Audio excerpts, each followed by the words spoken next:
नमस्कार शेतकरी बंधूंनो, मी अनिरुद्ध मुक्कावार एक महत्त्वाची माहिती आपल्याकडे घेऊन आलो आहे. जर आपण सोयाबीन उत्पादक शेतकरी असाल तर ही माहिती विशेष महत्त्वाची आहे.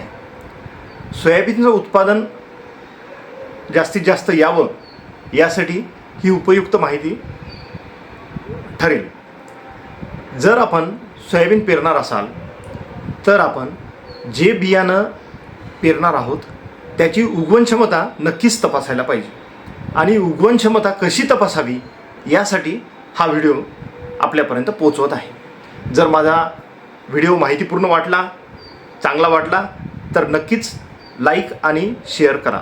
तसंच माझा चॅनल सबस्क्राईब करा. तर आता सोयाबीन तपासताना आपण एक सॅम्पल घेतलेला आहे आणि त्या सॅम्पलमधून बाजूला दाखवल्याप्रमाणे 100 दाणे आपल्याला मोजायचे आहेत. बरोबर 100 दाणे आपण मोजून एका वाटीमध्ये घेतलेले आहेत आणि याच 100 दाण्याची उगवण क्षमता आपल्याला तपासायची आहे. सोयाबीनचं सॅम्पल निवडताना सुद्धा योग्य पद्धतीने सॅम्पल घेतलं पाहिजे. जर आपण बियाणं विकत आणलेलं आहे, कंपनीच्या बॅगा आहेत, तर तरीसुद्धा त्या बॅगामधून बरोबर 100 दाणे काढून आपण त्याचं जर्मिनेशन, त्याची उगवण क्षमता ही तपासायलाच पाहिजे.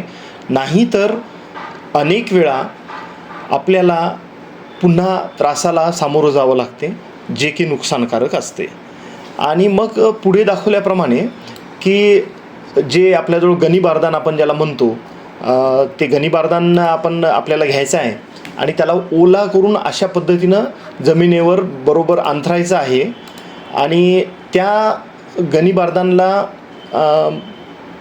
बारदानवर बरोबर 100 दाणे आपल्याला सोयाबीनचे लावायचे आहेत. ते 100 दाणे असे लावायचे आहेत की बरोबर त्या 100 दाण्यामध्ये योग्य अंतर देऊन आपल्याला ते लावायचे आहेत.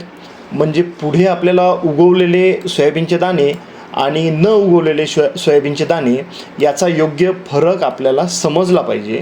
म्हणून त्याला बरोबर अंतर देऊन प्रत्येक याच्यामध्ये ओळीने, जसं याच्यावर आपण पाहत आहोत ओल्या गनी बारदानवर, तसं त्याला मांडायचं आहे. आणि त्यानंतर या गनी बारदानवर किंवा सुती पोत्यावर दुसरा एक सुती पोत्याचा तुकडा ओला करून झाकायचा आहे. हा योग्य पद्धतीनं झाकला पाहिजे. सर्व सोयाबीनच्या बिया या ओल्या झाकलेल्या बारदानच्या तुकड्यामध्ये बरोबर झाकल्या गेल्या पाहिजे. नाहीतर त्याला योग्य पद्धतीनं पाणी मिळत नाही. आणि हे सर्व आपल्याला घरामध्ये अशा जागी ठेवायचं की जिथं खोलगट भाग नाही आणि पाणी साचणार नाही. आणि सकाळ संध्याकाळ थोडं थोडं पाणी याच्यामध्ये द्यायचं आहे.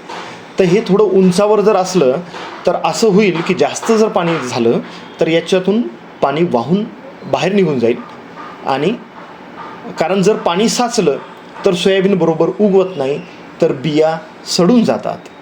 म्हणून या सगळ्या जे आपण मांडलेलं आहे हे अशा जागी थोडं उंच जागेवर आपल्याला ठेवायचं, जिथून जास्तीचं पाणी निचराहून निघून गेलं पाहिजे. आता यानंतर आपण 3 दिवसानंतर याला पाहणार आहोत. 3 दिवसानंतर सोयाबीनची जी उगवण होते तेव्हा आपल्याला याचे उगवलेले दाणे आपल्याला मोजायचे. तर आता मित्रांनो, आपण 3 दिवसानंतर हे जे आपण सॅम्पल टाकलं होतं हे सॅम्पल आपण आता पाहत आहोत. या सॅम्पलमध्ये बरेच दाणे उगवलेले दिसत आहेत. आणि आता यापैकी जे उगवलेले दाणे आहेत ते आपल्याला मोजायचे आहेत.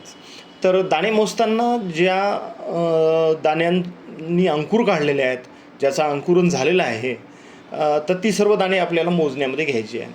काही दाणे बघा या सॅम्पलमध्ये आपल्याला दिसत असतील की कापसेल्यासारखे, म्हणजे कापसासारखं एक त्याच्यावर फंगस असा तयार झालेला दिसतो. तर ही दाणे आपल्याला मोजण्यामध्ये घ्यायची नाही. अशा पद्धतीचे दाणे उगवतसुद्धा नसतात. पण तरी हे प्रमाण जर आपण सगळे दाणे एकाच जागी जर टाकले आणि त्याच्यामध्ये योग्य जर अंतर ठेवलं नाही तर हे प्रमाण जास्त दिसत असते. आणि त्या पद्धतीमध्ये समजा जर योग्य पद्धतीने आपण अंतर ठेवून जर ही दाणे उगवायला ठेवले नाही तर आपल्याला बरोबर उगवण सुद्धा मोजता येत नाही. तसंच आपण याच्यातले जे दाणे आहेत ते वेगळ्या एका प्लेटमध्ये उगवलेले दाणे जर काढून आपण जर टाकले तर त्या पद्धतीनं सुद्धा आपल्याला मोजता येते. पण बरेचदा आपण दाणे मोजताना जेव्हा आपण हात लावतो तर तेव्हा याचा जे छोटासा अंकुर, जे छोटंसं रूट निघालेलं असते ते या गणिबारदांच्या पोत्यामध्ये अडकते आणि तुटते. तर तसे दाणेसुद्धा आपल्याला मोजण्यामध्ये घ्यावे लागतील. कारण आपण जेव्हा मातीमध्ये उद्याला पेरणी करणार आहोत, पुढे चालून आपण पेरणी जेव्हा करणार आहोत तर तेव्हा अशा पद्धतीचे त्याचे अंकुर तुटणार नाही, कारण ते मातीमध्ये गेलेले असतील. तर त्यामुळं ते सुद्धा अंकुरलेलेच आहेत असं गृहीत धरून आपल्याला ते मोजण्यामध्ये घ्यावे लागतील. आता हे जे आपण सॅम्पल आज पाहिलं तर या सॅम्पलमध्ये जवळपास 78 बिया या उगवलेल्या आहेत, यांनी अंकुर काढलेले आहेत. 78 बिया म्हणजे खूप चांगल्या पद्धतीचं याचं जर्मिनेशन आहे. यापेक्षा जास्तसुद्धा होऊ शकते, पण कोणतंही सर्टिफिकेशन देण्यासाठी गव्हर्मेंट म्हणते की 70% दाणे तुमचे उगवलेले आवश्यक आहे. जर 70% दाणे उगवले तर तुम्ही हे बियाणं पेरणीसाठी वापरू शकता. तर अशा पद्धतीने आपण बियाण्याची उगवण क्षमता तपासू शकतो. जर हा व्हिडिओ तुम्हाला आवडला असेल, महत्त्वाचा वाटला असेल तर नक्कीच सबस्क्राईब करा. आणि तसंच कमेंट सेक्शनमध्ये आपल्याला कोणत्या प्रकारचे व्हिडिओ शेती संबंधित पाहिजे किंवा कोणती माहिती पाहिजे हे जर तुम्ही टाकलं तर त्या पद्धतीचे व्हिडिओ मी नक्कीच बनवून आपल्याला देत राहीन. आपली माहिती वाढत राहील. तर भेटूया शेतकरी मित्रांनो पुढच्या एखाद्या व्हिडिओमध्ये. धन्यवाद.